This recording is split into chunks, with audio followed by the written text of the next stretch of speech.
Good morning, shoutout sa inyong lahat for this vlogging, for this video. Magandang umaga po sa inyo sa saan sulok mo ng mundo, guys. Thank you very much. Good morning sa inyo. Ingat palagi. Ito ang stroke survivor ng Batangas. Ako yung maglalakad. Ayan. Diretso lang lagad para makarecover ang ating sakit.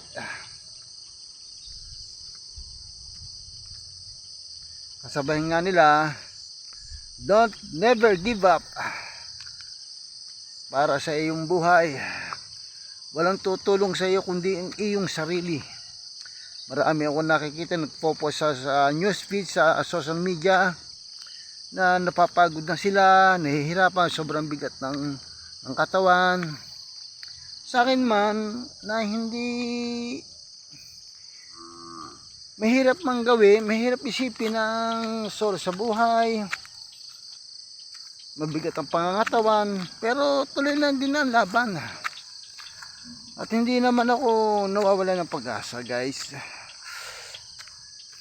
Shout out sa mga sikat na vlogger like ni Japper Sniper, Bahay Pangalan Timat Family. Shout out. Medyo busy lahat ng kapatiran sa trabaho, pero upload lang lagi ang videos sa aking channel. Subscribe na to my YouTube channel, Arthur Tubo. Sana makapunta po kayo sa masubaybayan sa dulo ng aking video, guys. At sa inyong lahat, guys, pwede pong patulong po sa aking palike and share and comment kung ano po bang improvement ko sa aking pag-exercise, kung okay po bang aking paglalakad. Alam naman ninyo, guys, na mahirap maglakad ang stroke. Ang recovery, mahabang panahon bago makarecover. Minsan nga karamihan ng mga stroke na hindi na nakaka-recover. Mahina kasi ang loob na dapat gawin ang nararapat sa sarili.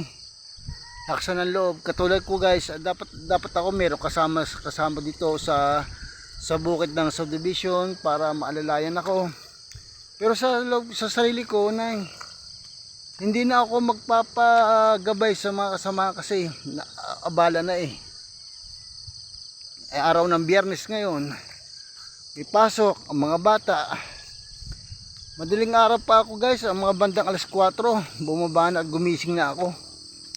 Pumunta na ako dito sa aking daily rotation ng exercise. Hindi pa naman nakapag-video, sobrang dilim pa dito. Ang sarap pa kasi pakiramdam Biruin mo, guys, biruin nyo. Kaya ako pinagpapatuloy ito, nagkakaroon ng improvement ng aking sarili, na lakas ng katawan. Pero kung halimbawa na hihina tayo, baka tayo matutuloy sa paghihikap, sa pag-exercise, di ba? Pag humina ang ating immune system, may manghihina ang ating katawan.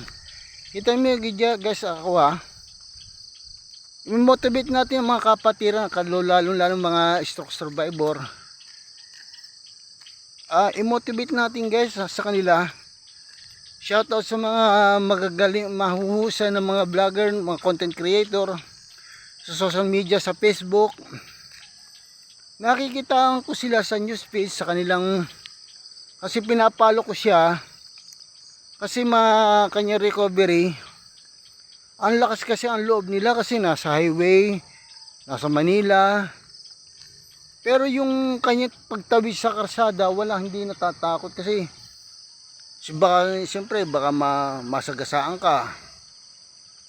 Pero ako'y hanga sa kanila sa lakas ng loob. Ang lakas ng loob, guys, ay for recovery sa sarili, sa katawan, sa sarili. Tandaan nyo, ang motivate ang sa sarili pag naging positive kayo. Maniwala kayo sa akin, 100% lalakas kayo. Either man na hindi makasurvive na 100% na gumaling, at least ang pinakamahal, nakakagalaw ka, nakakapaglaban, nakakapagluto. Then tapos sa pagtulog, hindi nagigising ng mga kasama para umihi.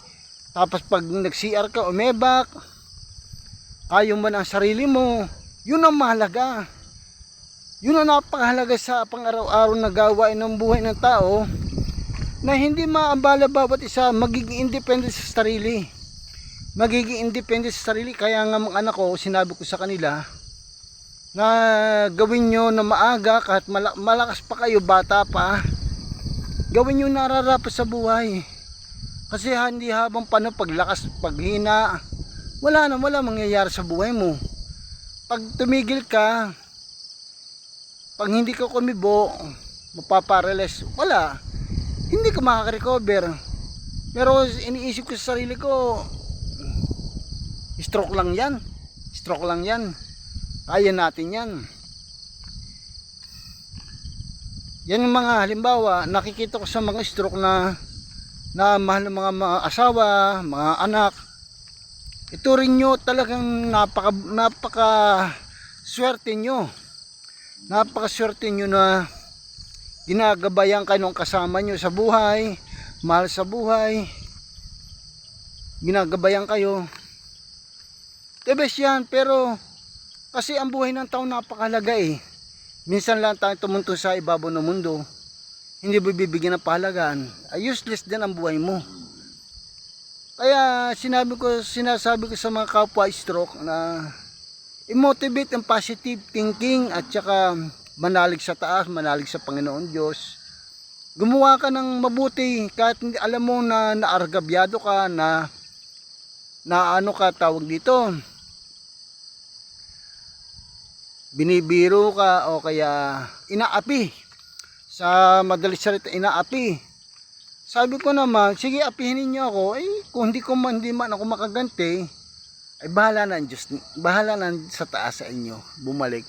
Siyempre, pag tinanggap mo sa sarili mo, alam mo, isipin mo, wag mo nang mang-away. Kasi ang stroke ay madaling magbago ng isip, madaling change mood.